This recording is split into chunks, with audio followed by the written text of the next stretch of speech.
guys! So, welcome to my vlog again. So, vlog talaga? Oh, sure. And baka nagtataka po kayo, may part 3 na agad yung future behaviorist natin. Of course, hindi po. And naisipan ko lang pong i-review yung mga topic namin before sa behavioral modification kasi po, alam ko po na yung behavioral modification is related po sa ating mga pinag-aralan. Siyempre, related po sa mga subject namin. And which is, naisip ko pong subject na basahin for this time na wala pong pasok. And habang thesis revision na lang po yung ginagawa namin, naisip ko pong basahin yung aming behavioral modification. So, in short, ano nga ba ang behavioral modification? Let's ask someone. Charot, wala tayong matatanong. So, kung alam niyo na yung behavioral modification, so hindi ko na siya kailangan i-explain. Pero sa mga hindi pa nakakaalam ng behavioral modification, ang behavioral modification po is eto na po. Ang behavioral modification po, ito po yung pag-modify ng isang behavior or pagbabago ng isang behavior. So, ang binabago po natin kapag sinabing behavioral modification is yung behavior. Minamodify natin yung behavior, binabago natin yung behavior at hindi natin binabago yung tao. Yung behavior ng tao yung binabago natin. Okay? Yun po yung target natin, yung mismong behavior ang i-modify po natin. Ang behavioral modification, tulad nga na shinare ko, pag-modify ng behavior or pag-change ng behavior, changing the behavior using consequence and reward. Consequence, okay. Ang behavioral modification po kasi, ito yung isang paraan ng pagbabago ng ugali, okay, ng tao. Ugali, and ito po ay ginagamitan ng reward or consequence, okay? Yung goal po nito is mapa-increase yung good behavior and magpa-decrease po yung bad behavior. So, increase, decrease, taas, baba. Yung good behavior kailangan mapataas and then yung bad behavior kailangan mapababa. So, yun yung mga key points, idea na pwede nating kunin. So, kung yung people repeated the behavior, ibig sabihin nakakatanggap po siya ng reward doon. And pag yung tao is huminto na po doon sa behavior na ginagawa niya, ibig sabihin there are no longer rewarded yung taong yon. So, kaya lang po nila inuulit yung isang behavior dahil may gantimpala doon or may reward. Pero pag tumigil na yung behavior nila, ibig sabihin hindi na nila nakukuha yung reward na gusto nila. For example, meron po tayong paupaan na work or business and then meron po tayong tinatawag na emergency exit sa may likod. Pero dahil sa dami po ng tao, hindi po ginagamit yun or yung dami na nangungupahan sa inyo, hindi po ginagamit yung exit sa likod. Kaya ang ginagawa po nila is dumadaan po sila sa front gate ninyo kung saan dapat talaga sila dumaan. And yung emergency exit ay kailangan gamitin lang po yun kapag importante talaga pag may nangyari para mabilis makalabas yung mga tao. So hindi po talaga siya uses or hindi po talaga siya applicable na gamitin for everyday daily life, kumbaga po. Pero dahil isa sa mga borders mo sa apartment mo is talagang pagod sa trabaho, late nang umuwi, and yung emergency exit na meron ka is madaling i-access at madali siyang makapunta sa kwarto niya, ang gagawin ng isang client dun sa loob ng apartment mo, dun na siya dadaan. Gagawin niyang daanan yun, papasok, palabas, AA. So, yun po, okay? So, ang gagawin niya, pag pumasok siya, doon siya papasok sa emergency exit. Kapag lalabas siya, doon din siya lalabas. Kasi meron siyang nakukuhang reward. Ano yun? Madali yung access ng pagpasok niya doon sa kanyang apartment. Samantala naman, na kapag yun naman, yung emergency exit na yun, linak mo na, anong mangyayari doon sa tao? So, ang mangyayari doon sa isang mong border is, it's either hindi na siya dadaan doon kasi nakalak. Kapag sinubukan niya buksan yun, hindi na niya mabuksan, ang gagawin niya, dadaan na siya sa harap kasi no choice na siya. So, yung gusto nating i-decrease doon na behavior is yung pagpasok niya or paggamit niya ng emergency exit. Di ba? Kaya ang gagawin mo, i-close mo yung door para hindi na siya makapasok at hindi na niya ito gamitin. So, anong mangyayari sa behavior ng isang individual na yun? So, titigil at hindi na siya gagamit ng emergency exit. So, yun po yung pag-modify ng ating behavior or behavioral modification. So, for example naman po sa mga classroom settings or sa school settings. So, ang teacher gumagamit po ng mga, lalo na po sa mga kindergarten, mga grade 1 student, di ba po? Gumagamit po sila ng mga stars, yung mga nilalagay po sa kamay na stars, and yung mga pag-check and pagbibigay ng mga kung ano-ano. And that is kind of rewarded na para mag-aral na mabuti yung bata. So, kapag yung bata is nakapagsagot ng correct sa tanong ng teacher or sa recitation, kunyari na lang, nagpa-recite yung teacher and then yung teacher is bibigyan ng reward yung isang bata. Ano ang gagawin ng bata? So, yung teacher, bibigyan niya ng star tuwing nakakasagot siya ng correct. So, ang mangyayari yung bata, mas mabuboost yung confidence niya na sumagot dahil doon sa binibigay na reward ng teacher na star. So, through that, ano ang ini-increase nating behavior dito? Ang ini-increase natin pong behavior dito is yung kanyang pag-aaral or yung para siya ay mag-aral ng mabuti or para makipag-engage sa loob ng school. So, ang nangyayari sa student, mas gaganaan silang mag-aral. Siyempre, may reward na binibigay. So, ang pinapa-increase ng teacher is yung ng bata sa pag-aaral. Okay? Nakalimutan ko yung term. So, yun. So, back to the conclusion. Wala pa po tayo sa conclusion talaga. So, gusto ko lang pong i-share yung umpisahan po natin sa favorite chapter, extinction. So, ano nga ba yung extinction? So, extinction, ito lang naman yung mga basic principle sa behavior natin. So, ano nga ba to? Ito yung paraan kung paano nga ba mawawala ang isang behavior. Okay, may techniques po pala dito. Kala nyo po pala na ganun lang po pala kadaling magtanggal ng behavior. Ibig sabihin po, hindi po ganun kadaling magtanggal ng behavior. Kasi meron po tayong tinatawag na extinction na kung saan i-explain ko po sa inyo kung paano nga ba ika-cut off yung mga bad behavior na meron kayo. And also, senior ko rin po before sa first and second vlog ko na ako po ay working student. Alam niyo rin po ba dati ang dami ko po mga bad behavior na hindi po maputol-putol.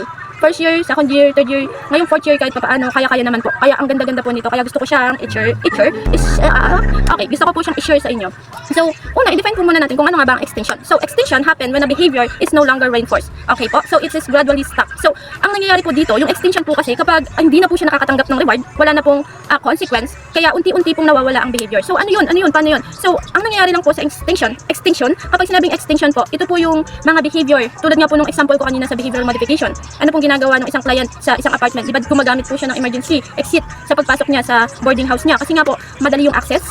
Pagod na siya sa trabaho, mas madali yung access doon. Sa mga bata naman kapag yun yung negative reinforcement. And meron din tayong positive reinforcement, which is yung sa mga bata. Okay, yung mga ginagamit ng teacher. So yung mga ginagamit po ng teacher, bali yun po ang tinatawag nating positive reinforcement. Later on, kapag dumami pa po ito at nakapag-share pa po ako, i-explain ko rin po na meron din po dalawang uri ng positive and negative. Hindi po porket sinabing positive lahat po is maganda na gagawin. And pag sinabi namang negative, lahat na is pangit. Minsan po kasi yung negative na reinforcement na tinatawag nating pangit at alam nating pangit ay magandang gamitin din po para ma-extinct or para maputol po yung isang behavior ng isang individual. And yung isa naman po na positive reinforcement, maganda rin naman po siyang gamitin or kailangan po natin siyang bawasan. Parang dadagdag and babawas lang po tayo sa positive and reinforcement.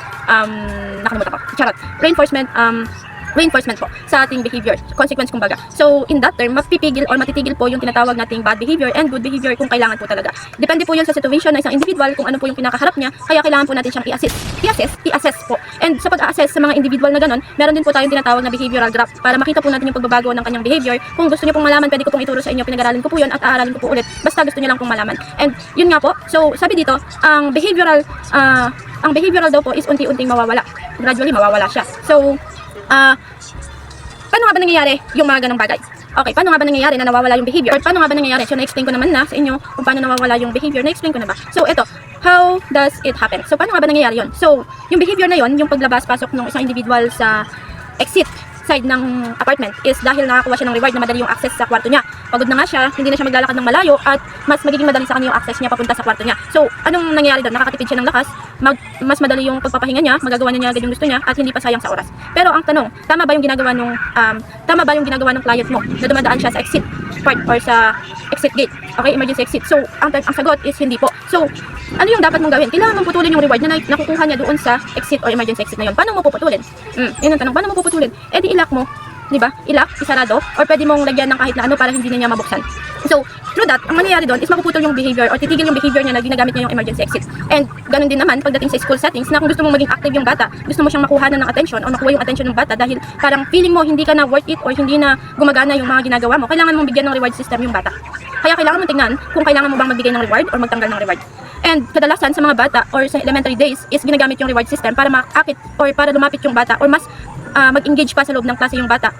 Ginagamitan siya ng reward system. So yung reward system hindi para bigyan or paasahin yung bata or para matuto yung bata ng ganun. Kung hindi, binubus mo lang naman yung kanyang interest sa pag-aaral. So, kung pwede mo patigilin yung isang bagay or yung bad behavior, pwede mo rin siyang pagalawin yung mga good behavior. Pagalawin, patigilin at yung isa, patigilin, stop, continue, or mas i-boost pa yung student, okay? And dun sa part na yun is good, parang i-boost mo lang din yung kanyang confidence na magsalita at makipag-engage talaga sa loob ng klase. So, ang pinaka main point dito, extinction, in short, removing the reinforcer. So, yung bata kasi, kapag titignan natin yun, kunyari may estudyante ka na hindi siya active sa loob ng klase. So, ano yung problem niya within that time na nasa loob siya ng klase mo? Bakit hindi siya makapag-engage? Okay? May kailangan ka bang putulin sa mga nakapaligid sa kanya? May kailangan ka bang tanggalin sa kanya para siya ay makapag-engage? Or kailangan mo dagdagan? Okay, dagdagan. Magbawas or magdagdag, yun lang naman yun. So, yung reward system kasi kapag ginawa mo, yung bata kahit hindi siya ganun kagaling sa loob ng klase, makikita mo yung engagement ng bata sa loob ng klase kasi nga nakakakuha siya ng reward. Susubok at susubok siya. Kunyari na lang, meron akong kakilala na kaibigan na hindi naman po siya teacher pero sa church ministry lang din. To get the attention of the children or lalo na sa mga bata. Meron po kasi mga bata na ano talaga, di ba? Ang ginagawa niya po is binibigyan niya ng reward lahat. Kapag nagsalita kahit mali, binibigyan niya ng reward. Although parang pangit, pero yung mga batang hindi nagsasalita dahil natatakot at binibigyan niya ng chance na magsalita gamit yung knowledge talaga nila, kung ano yung naiintindihan nila dun sa story na shinare niya, yun yung ginagawa nila, yun yung sinishare nila. And dito naman kaibigan kong ito, ina-accept naman niya kung ano yung mga sinasabi ng individual na yun. Like yung bata, sinabi niya, nice try. So dahil dyan, nag-try ka, bibigyan kita ng candy. Pero parang i-explain niya na, okay, ganito yung nangyari dun sa side na yun. Okay? And kahit na mali yung bata, binibigyan niya ng chance na magsalita. So ano yung reinforce ng kaibigan ko? Reinforce po niya dun is yung kanilang freedom to speech. Freedom of to speech. Parang reinforce po niya doon na magsalita yung mga bata talaga. Mag-share ng thoughts, mag-share ng kahit na ano, na alam nila, or yung mga naiintindihan nila. And nakita ko rin po yung beauty nun kasi, di ba po, hindi po nila may express yung sarili nila kung hindi nila gagawin yun. Kaya yung part na yun is napakaganda po kasi nga, na-explain po nila yung part nila. And through that, malaki na pong tulong yun sa bata. So, pag nag-continue yun, tapos lagi siyang nandun sa session ng kaibigan ko, yung mga batang hindi marunong magsalita, soon enough, magkakaroon sila ng confidence na magsalita. And yun po yung tinatawag nating extinction. Pero sa extinction po kasi, pinuputol po talaga siya. So, ano yung pinuputol nila doon? Yung bad behavior. Ano naman yung pinuputol doon sa isang example? Pinuputol doon yung bad behavior na ginagamit niyo yung emergency exit. So, in the deeper things, kung gusto niyo pang tignan, pwede niyo pa siyang i-apply sa mga bagay-bagay na makikita niyo. Or sa mga tao, sa mga makikita niyo na behavior, pwede nyo silang aralin kung paano nga ba gagawa ng extinction o paano nga ba i-apply yung topic natin na extinction. So, hindi lang ito sa salitang pag-i-ignore doon sa isang bagay, kung hindi ito yung pag-aalis ng dahilan kung bakit nga ba ginagawa ang behavior na yon. So, bakit nga ba nila ginagawa yung behavior na yon at bakit nga ba nila gagawin yon? Kasi nga, nakakakuha sila ng reward, may reward system sila doon, kaya sila gagawa. Okay? Kaya, throughout that, bigla na lang silang mawawala, and dahil doon, magkakaroon sila ng control sa sarili nila soon. Okay? So, yun yung magiging part ng ating reinforcer or yung extinction natin sa ating buhay. So, madali lang naman po siya maintindihan, di ba po? And, for example po, umiiyak po yung bata para sa candy. So, hindi siya binigyan, kaya ang mangyayari sa kanya is hihina yung kanyang pag-iyak. Or minsan naman po sa mga attention seeker ng mga bata, ito po yung mahirap. Pag yung bata is attention seeker, ano nga ba po yung attention seeker? Siyempre pag attention seeker, more likely yung bata po is gusto niya ng attention. So it's either matutulog na lang sila ng gabi, gusto niya pa ng attention, and may pupuntahan na lang sila, attention pa. So ang ginagawa ng bata, umiiyak or nagtatantrums. And yung kanyang tantrums, hindi rin po siya okay kasi nga po, nagtatantrums siya, umiiyak. Nakakala mo talaga mamamatay na yung bata. So, dahil yung kanyang reinforcement po or yung reward system na gusto niyang makuha is yung attention, ano po ang kailangan natin gawin? So, dito sa extinction, sinasabi po natanggalin kung ano yung nagbibigay ng reward sa isang tao or sa isang individual para i-continue po yung behavior na yun. So, ang pwede po natin gawin, tanggalin yung kanyang reward system na kapag umiyak siya, pupunta ka doon para siya i-comfort, yun po yung kailangan natin tanggalin. Next time, kung iiyak siya, iiwanan na lang po natin siya. Pero titignan pa rin po natin, pero wag nating lalapitan. Ayan lang po natin siyang umiyak, ayan lang po natin siyang lumpasay dyan para po hindi niya po i-continue yung kanyang pag-iyak at makuha niya rin po kung ano pa yung inaasahan niya dun sa isang individual or dun sa bata. Ano nga ba yung inaasahan natin? Na wag na siyang maging attention seeker. Okay, gusto nating tanggalin yung pagiging attention seeker niya. So, ang gagawin nila dun, wag nilang papansinin. So, tulad nga nito, umiiyak yung bata para sa candy. So, sa pag-iyak ng bata, ang gusto niya candy. Magwawala siya sa daan, gusto niya candy. So, tama ba na bigyan natin siya ng candy? Hindi po. Kailangan, wag po natin siyang bibigyan ng candy. At sa pag hindi mo siya binigyan ng candy, later on, lalakas yan, iiyak nga siya, pero later on, ihina pa rin po at ihina yung kanyang pag-iyak or titigil din po siya at the first place. And sabi dito, extinction burst. Okay, sa extinction burst naman po, ito naman yung pag-increase ng isang behavior. Bago po tumigil yung behavior, may mga inaasahan po tayong ganito na extinction burst. Sa extinction burst po kasi, ito po yung behavior na pwedeng mag-increase bago po umistop yung isang behavior. Minsan po talagang lalala siya. Lalala muna yung behavior bago siya mawala. So bago talaga siya mawala, kailangan niya makadaan sa extinction burst. Yung extinction burst po kasi is important po yun sa isang step by step ng extinction. So asahan na po pala natin na kapag gagamit tayo ng extinction techniques is magkakaroon tayo ng tinatawag na extinction burst. Sa extinction burst, may kita po natin yon yung mas lalakas po yung iyak ng bata bago siya tuluyang tumigil. Magtuthrow pa po siya ng maraming bagay bago siya tumigil or mas iinis pa po talaga yung bata. And yung example ko po kanina na about po sa tao na gumagamit ng emergency exit para makapunta doon sa kanyang kwarto. Ang mangyayari po doon, dadaan din po siya dito sa tinatawag nating extinction burst. Pag alam niyo po ito, tatawa na lang po talaga kayo. Ibig sabihin, magwawala po yung taong yon na pag binuksan niya po yun, trinay niya po ulit yun. Pag binuksan niya yun, talaga magwawala na siya, sisipain na niya yun, susuntukin na niya yun sa galit niya. So, kapag nakakita na kayo ng ganong tao, siguro nasa extinction burst siya, di ba? Kunyari po, kayo po yung tao na mahilig sa kape. Tapos papunta po sa office, meron pong tinatawag na coffee machine doon. Na everyday nagkukulog ka ng 20 pesos doon and then since hindi mo makakuha ka ng favorite mo na chocolate hot coffee. So, papasok ka na sa trabaho. Everyday mo yung ginagawa. And then one day, yung behavior na yon bigla na lang magkakaroon ng extinction, hindi na gumagana yung tinatawag nating machine. Pag naghulog ka ng pera, hindi na siya lumalabas or hindi na siya naglalabas ng coffee. Later on, iiwanan mo yon. And dahil alam mong hindi na siya gumagana, hindi mo na siya papansinin, pero bigla mo na lang siyang papansinin, and then kapag pinansin mo siya, papalupaluin mo na yun para lang makalabas. Pero after that, na gawin mo yung behavior na yun or dumaan ka sa extinction burst, ihinto ka rin later on. So, yun yung tinatawag nating extinction burst. Na kapag meron tayong tinatawag na extinction, dadaan tayo sa extinction burst, okay? Ano ulit yung pinag-aralan natin? Alam na natin kung ano yung meaning ng extinction. Ito yung behavior na nangyayari sa atin kapag meron tayong nakukuhang reward or consequence, kaya nagkakaroon tayo ng behavior na ganon, and then later on, kapag in-apply na natin yung extinction, ito na yung nangyayari na gradually nag-stop na yung behavior natin. Or, nangyayari ang extinction sa part na kapag wala na yung reward, ayun, wala na yung consequence, yung behavior na meron ka, unti-unti nang mawawala or nawawala na rin yung behavior. And ano nga ba yung nangyayari pagdating sa behavior? Okay, at yung extinction na yon. So, may nangyayari doon. Una, may nakukuha kang reward before or dati. And then later on, later on, bigla na lang tatanggalin yung reward, kaya yung mangyayari sa behavior na meron ka, bigla na lang din titigil yung behavior. And pagdating naman sa reward system or sa reward system, ay gagamit tayo doon ng reinforce or extinction equals reinforce or removing the reinforce. So reinforcer, ito yung nagbibigay sa'yo ng gawin mo yung isang bagay or nagre-reinforce sa'yo, tumutulak sa'yo kumbaga. Parang siya yung magiging way para gawin mo yung isang bagay.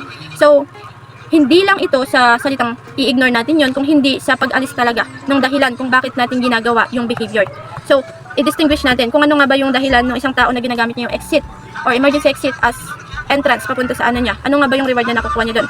Easy access sa kwarto niya. So, yun yung pinaka-reward na nakukuha niya doon. So, anong dapat gawin? Kailangan putulin yung reward system na yun na kung saan ilalak yung pinto para hindi na siya dumaan doon. So, yun na yung pinaka-extinction. Yun na yung pinaka-pinutol na natin yung reward system niya. So, ang mangyayari doon, titigil na yung individual, okay? Hindi na siya dadaan ulit doon, okay? Kapag nangyari yon, ibig sabihin dadaan siya sa extinction brush, okay? At doon para siyang nababaliw doon sa may pinto tapos sinisipa-sipa niya yun. So, meron din tayong tinatawag na spontaneous recovery. So, di ba? Sabihin na natin matagal na niyang hindi ginagamit yung emergency exit na yon. And matagal na rin hindi umiiyak yung bata, mga 3 days. Ito yung kailangan nating iwasan, itong spontaneous recovery. Kasi kapag nagkaroon ng spontaneous recovery, ito yung isang pag-comeback ng behavior after niyang maalis. So, pwedeng bumalik yung behavior kahit na matagal nang nawala. So, ito yung spontaneous recovery. At ang part nito, kunyari, hindi mo na nagagamit yung machine na pinagkukuhanan mo ng kape kasi nga sira. Pag naguhulog ka doon, hindi ka na nakakuha ng kape. Pero later on, kapag tumagal na yung ganong ganap, masasanay ka na. Pero biglang papasok sa isip mo, what if itry ko kaya ulit? Baka pwede na. Tapos itrinay mo ng maghulog ng pera and then biglang nag-continue yung pagbibigay niya sa'yo ng chocolate hot coffee. Anong mangyayari? Iko-continue mo rin yung paghuhulog nun later on. So, mauulit yung ginagawa mo na behavior na tuwing papasok ka sa trabaho, maghuhulog ka ng pera, iinom ka ng hot choco, at ganun din yung sa part ng mga bata. Okay? Kunyari, wala nang binibigay na reward system yung mga teacher, for sure, titigil din sila dun sa ginagawa nila kasi wala nang nagbibigay ng excitement sa kanila. And also, kung mabubuksan ulit yung emergency exit na dinadaanan ng isang client, anong mangyayari? Eh di, ang gagawin niya, gagamitin niya ulit yon as entrance sa pagpunta sa kanyang kwarto, di ba? So, madali lang yung kanyang entrance. So, meron tayong tinatawag na type of extinction. Yun nga yung sinasabi ko na example ko kanina, meron tayong positive reinforcement and negative reinforcement. So, sa positive reinforcement, ito yung nagre-remove tayo ng reward, okay? Tinatawag na positive reinforcement, alin po dun sa mga example ko? Yung sa bata ba or yung dun sa dumadaan sa exit, emergency exit? So, yung dumadaan po sa emergency exit, yun po yung nakakaranas ng positive reinforcement. Okay po? Remove the reward. Tinatanggalan po siya ng reward, kaya tinatawag po natin siyang positive reinforcement. Okay po? And yung negative reinforcement naman, remove, escape, avoidant. Okay, ito naman po yung pag-avoid. So, yun nga guys, balik tayo sa extinction of positive reinforcement and extinction of negative reinforcement. Ay, pag sinabing positive reinforcement, ito yung pagtanggal ng reward. So, kung yung behavior is nakakakuha siya ng reward, okay? And biglang tinigil yung pagbibigay ng reward. So, ang mangyayari doon sa behavior is unti-unti na siyang titigil. So, ang positive reinforcement pala is yung mga bagay o yung mga behavior na nakakuha ng reward and then bigla mo na lang titigil yung pagbibigay sa kanila ng reward and dahil tinigil mo na yung pagbigay sa kanila ng reward, yung behavior nila unti-unti na rin mawawala. So, kung ang isang behavior nga ay laging nakakuha ng reward dati, bigla na lang titigil yun or bigla na lang titigil yun kapag tinanggal mo yung reward unti-unti. So, itong behavior na to is unti-unti ding mawawala. So, for example, yung sa bata, di ba sabi niya doon, yung bata is umiiyak dahil gusto niya ng candy. So, bakit umiiyak or bakit nagkakaroon ng behavior na pag-iyak yung isang bata? So, dahil yon sa candy na gusto niya. So, pag binigyan mo siya ng candy, titigil yung bata. Okay? Unti-unti siyang titigil. So, yun yung magiging reward niya. Okay? Kaya titigil yung bata dahil doon sa candy na binigay ng parents niya. So, sabi dito, kung isang behavior or kung ang behavior ay may gantimpala nga naman, is bigla na lang itong ihinto gradually, dahan-dahan. Pero kapag tinanggal mo ito or tinanggal mo yung reward, ihinto ba yung bata? Sabi nga natin, dadaan siya sa extinction brush. Pag extinction brush, ito yung magwawala yung bata dahil gusto niya ng pansin. Gusto niya mapansin siya, gusto niya ng candy. Kaya pag hindi niya nakuha yon, iiyak siya. Yun nga. So, nakikita natin, di ba? So, welcome guys. So, nagtali ako ng buhok. Kaminom din ako kasi nauhaw na ako. So, yun nga. So, kung yung bata dati laging umiiyak and then lagi din siya binibigyan ng candy, kapag in-apply natin yung tinatawag nating positive reinforcement, yun nga yung sabi ko, naguluhan na ako kanina, yung bata, bigla na lang hindi na siya binigyan or hindi na siya bibigyan ng parents niya. So, anong mangyayari dun sa bata? So, dahil nga dadaan siya sa extinction brush na tinatawag natin na kung saan mas magiging maingay, malakas, or mas magwawala yung bata dahil gusto niya ng candy and bigla mo siyang hindi bibigyan ng candy. Gradually din naman, naihinto din naman yung pag-iyak ng bata. So wala tayong magiging problema kapag ginamit natin yung positive reinforcement. Ito yung sinasabi ko na positive reinforcement na tinawag pero nagpuputol tayo ng reward system. Okay? Kasi nga naman, bakit hindi natin puputulin yung reward system kung pangit naman yung behavior na pinapakita ng bata or ng isang tao? Kunyari yung bata gusto lang niya ng candy, gagamitin niya pa ng iyak. Okay, kahit nasaan ka ngayon, pag gusto niya ng candy, gagamitan niya ng iyak. So, pangit yung ganong behavior ng isang bata, kaya kailangan natin putulin yung ganong behavior. And yung kailangan natin palang gamitin, sabi sa extinction, is positive reinforcement kahit napuputulin natin yung reward. Hindi porket pinutol natin yung reward, hindi na natin mahal yung anak natin or yung isang tao. Hindi lang naman siya pasok sa anak, kung hindi pasok din siya sa mga taong nakapaligid sa'yo. Okay, kung nakikita nyo na pangit naman yung nagiging behavior ng isang individual, pwede nyo putulin yung reward na nakukuha niya. Kunyari yung paggamit ng emergency exit. Yung emergency exit, sabi nga ng landlord, kailangan sa mga emergency situation lang ginagamit. At yung pagdaan niya doon, hindi naman yun emergency. Kaya tama lang naman na ilak nung isang landlord yung kanyang emergency exit para sa susunod masanay na yung individual na dumaan doon sa front gate.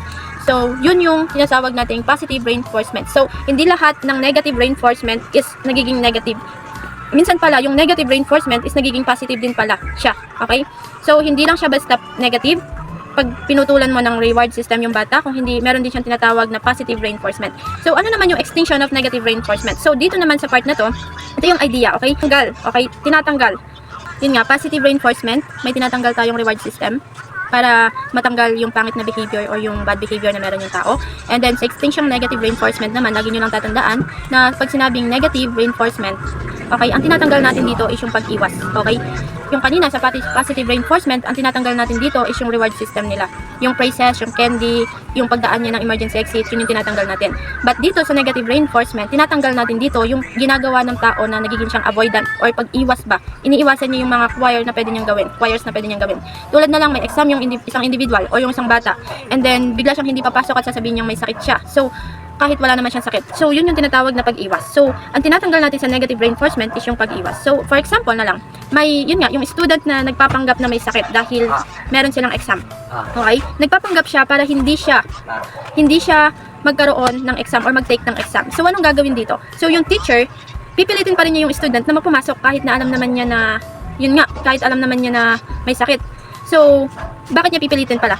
Hindi sa may alam pero alam yun, pipilitin niya yung student na pumasok para mag-exam kasi nga, para mapigilan or maintuan yung pag-iwas niya or maputol yung pag-iwas ng isang individual. So, ang gagawin dito, hindi na magpapanggap yung bata na siya yung may sakit or yung bata na may sakit siya para lang iwasan yung exam.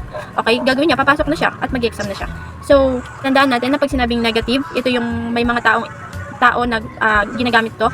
Ibig sabihin sila yung mga may iniiwasan or gustong iwasan. Reinforcement naman or positive extinction naman, ito naman yung may reward na aalisin natin. Sa negative, lagi nang natin tatandaan, aalisin natin dito is yung pag-iwas. Yun yung term. Okay? So sa extinction kasi, ang palagi natin tatandaan is nagtatanggal tayo dahil nagtatanggal tayo or tinatanggal natin dahil sa bad behavior niya. At tinatanggal natin yung reward na pwedeng magpalala ng behavior. Or tinatanggal natin yung ginagawa nila na pag-iwas or tinatakbuhan nila yung mga bagay-bagay. Parang gusto nating ipapakita lang natin yung reality check ba. So, yun yung tinatawag na positive and negative reinforcement. So, alam na natin yun. At dito naman tayo sa part na kung saan. So, ano nga ba yung mga factors na nakaka-affect sa ating extinction? Okay, ano nga ba yung mga factor na nakaka-apekto sa extinction? Sabi sa booklet, okay, mga past reinforcement. Madalas ba siyang nare-reinforce? Okay? And reinforcement during extinction. Yun nga, meron tayong tinatawag na extinction recovery. Kung naalala nyo yun, extinction recovery na kung saan nagre-recover yung extinction. Nasa process na siya ng extinction and then later on, pwede na pa palang gamitin yung vending machine or yung coffee machine. Kaya mag-continue ulit yung behavior nila or yung emergency exit nakita ng tao na open. So, dadaan pa rin siya doon. So, kung dati, lagi silang may nakukuhang reward doon sa mga bagay na ginagawa nila, ibig sabihin, kung gaano katagal kung matagal na silang ginagawa yun. So, mas matagal din mawawala yung behavior nila. So, depende. So, on process talaga siya. And common mistake about sa extinction is para daw ini-ignore yung behavior ng isang individual. Pero, hindi naman sa ini-ignore yung behavior ng isang individual. Kunyari, yung pag-iyak ng bata, hindi naman talaga natin ini-ignore yun. Okay? May inaalis lang tayo na reward system dun sa bata. i-check lang natin yun kasi minsan naawa tayo, ay umiiyak siya, kawawa naman. Ay, wala siyang dadaanan, nakakawa naman, buksan na natin yung emergency exit. Pero, as long na gagawin natin yun, magiging pangit yung kalalabasan ng behavior ng isang individual, di ba? Isipin nyo na lang na kung yung bata is nagpatuloy yung ganong ugali niya, later on, mga matanda na siya siguro, or may ano na rin yung bata, baka kasanayan niya yung ganong ugali na umiyak, gusto lang yung isang bagay. So, hindi siya okay, di ba? Kaya meron tayong tinatawag na extinction. So, common mistaken sa extinction is yung ini-ignore natin. Hindi natin sila ini-ignore. Tinutulungan lang natin silang may tama yung mga wrong behavior na meron sila. So, yun nga, pag alis ng reward, ay naalis natin yung reward para mas may tama pa yung kanilang behavior. And lastly, sa conclusion natin guys, hanggang dun lang naman yun. So, sabi nga natin na extinction is very important. Yun nga. Masasabi natin na yung extinction is helpful siya para ma-reduce yung mga unwanted behavior by removing reinforcement. It's either positive reinforcement man yan na ginagamitan ng negative techniques or yung positive reinforcement na ginagamitan ng positive techniques. Diba? Naalala naman natin yun. So, ito talaga is nakakatulong malaman natin yung extinction para mawala talaga at alam yun, mawala, hindi na bumalik yung behavior na yun sa pamamagitan ng pag-alis ng reward. So, isa lang naman yung extinction. So, sa uulitin, ano nga ba yung extinction? Alam naman natin na yung extinction is a basic principle of a behavior. So, ito yung paraan nga kung paano mawawala yung isang behavior o yung bad behavior ng isang individual. Pag alam na natin yung extinction, pag naalala natin ngayon, extinction, yun yung ginagamit para mawala, okay? Para matanggal yung isang behavior or yung isang bad behavior ng isang individual. And extinction, nangyayari siya kapag wala nang nagre-reinforce sa isang individual. Gradually, bigla na lang ihinto yung kanilang pangit na behavior. And paano nga ba ito nangyayari? Kapag nakakuha sila ng reward, and then pag tinanggal mo yung reward, titigil din yung bad behavior nila. Okay? And then, removing reinforcer is importanting idea yon. Kasi, hindi natin siya ini-ignore. Tandaan natin. Okay? Hindi lang ito yung salitang pag-ignore sa mga behavior na meron sila. Kung hindi, inaalis natin yung dahilan kung bakit nila ginagawa yung behavior na yon. And, example, umiiyak yung bata nga. Ano yung gagawin? Para tumigil yung bata. Okay? Gagawin nila is, hindi kukunin. Okay? I-stop nila yung pagbibigay ng candy sa bata. So, yung bata, syempre, iiyak siya. Makakaranas nga siya ng extinction brush. Pwede siya doon. And then, later on, mag-i-increase or magdi-decrease din yung kanyang pag-iyak. So, ihinto din talaga siya. So, normal siya sa extinction brush na makaranas tayo ng ganun. So, extinction brush, kapag nasa process na siya ng moving forward dun sa behavior na meron siya, tapos bigla na lang mangyayari yun ulit or bibigyan siya ng access dun sa reward na nakukuha niya dati, unti-unti rin babalik yung nawala sa kanya or yung binabago sa kanya. So, kailangan nating iwasan yung extinction burst na may balik. Pero dahil nasa step by step tayo ng process ng extinction, hindi natin may iwasan. And normally, basta continue lang tayo sa pagbabago. And then, spontaneous recovery. Ayun nga, extinction burst, yung pagwawala niya, di ba? And then spontaneous recovery, ito naman yung pagbalik niya dun sa behavior na yun. Kahit na matagal na siyang nawala. Pero that's normal kasi nga, may tinatawag tayong relapse. Nagre-relapse talaga tayo pagdating sa mga ganitong bagay. Pag relapse kasi binabalikan talaga nababalik tayo dun sa mga ginagawa natin. Part pa rin naman sila, pero unti-unti mawawala din sila. And then, positive reinforcement, ito yung nagre-remove tayo ng mga reward sa isang individual. Kunyari yung candy, hindi na natin bibigyan ng candy yung bata para hindi na siya umiyak. So, yun yung mga removing reward system. And yung removing reward system is yung pagdaan mo sa emergency exit na isasarado mo para hindi na siya dumaan doon. And alisin yung reward or yung paraan ng pag-iwas. So, removing the escape, avoidance. So, may mga avoidance na tao talaga na hindi natin maiiwasan yan. Lalo na sa mga may avoidant personality. Pero dito kasi, meron naman din na ginagamit yung mga individual na avoidance escape mechanism na kung saan gumagamit sila ng fake identity, like gumagamit sila ng mga fake information na may sakit sila ngayon para lang hindi sila makapag-exam kasi may exam sila, so hindi pa siya nakapag-review, need nila ng absent para makapag-review pa sila. So aalisin yung mga coping mechanism na ganun o yung avoidance na yun para pumasok sila at mag-exam. Kasi naman sa amin kasi or sa akin may mga teacher akong kilala na mga professor na talagang ganun sila.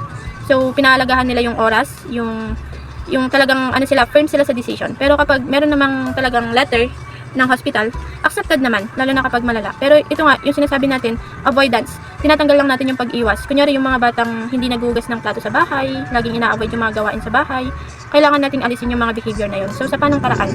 Kadalasan ng paraan na ginagawa nila, rewarding system, okay?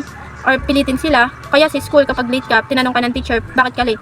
Magsasabi pa sila ng kung ano-ano, traffic, ganyan, yun pala, nagtagal lang sa bahay. So, ang gagawin ng isang teacher para ma-avoid yung ganun na pangyayari, papagawa niya ng report card or something na talagang hindi na uulitin ng isang bata or patatayuin sa labas, pag susulatin na hindi na ako malilate, mag-explain siya, mga ganun, para sa susunod hindi na siya maulit ng isang individual. So, factor affecting extinction. So, ano nga ba yung mga factor na nakaka-affect sa ating extinction or sa pagbabago ng isang tao? So, past reinforcement and reinforcement during extinction. So, during extinction, yun nga, nare-reinforce pa siya. Meron pa rin mga ganap na pwedeng mag-reinforce or mga reward system na pwedeng makuha yung isang individual. Kaya magkukontinue pa rin yung kanyang behavior at masisira yung extinction process niya. So, kung dati, laging may reward, so, mas mahihirapan siyang alisin or mas mahihirapang mawala yung behavior niya. And then, common mistaken about sa behavior or sa extinction is yung paniniwala na ignore. Yung extinction is not just ignoring, okay? Hindi mo lang siya ini-ignore. Okay? Kung hindi, inaalis mo yung reward system na nagbibigay ng bad behavior sa isang individual. And then, conclusion. So, extinction nga naman is ina-help yung isang individual sa isang bagay or sa isang behavior na unwanted talaga sa paraan na aalisin din yung reinforcement or yung nakukuha niya dun sa bagay na yun. Kunyari, nakakuha siya ng support, nakakuha siya ng kasiyahan dun sa gawa niyang yun. Ang gagawin doon, aalisin lahat yun. Okay? Para siya ay mas magbago or matama or mag-decrease yung bad behavior niya. So, yun lang naman yung extinction. Nakakatulong siya para mawala yung mga hindi gustong behavior dun sa isang individual sa pamamagitan ng pag-alis ng reward. So, yun lang guys. So, in my conclusion, I hope mas mag-improve pa ako later on sa pagsasalita and mas makagain pa ako ng more experience by sharing all the knowledge, and hopefully may naintindihan kayo guys sa shinare ko na lesson. And for now, ito lang yung may share ko sa inyo, and kung gusto nyo pa ng more para hindi ko siya gawin ng mag-isa, gagawin ko siya with videos, and also i-post ko rin sa vlog or sa YouTube channel ko. So, yun lang guys. So, thank you and bye-bye!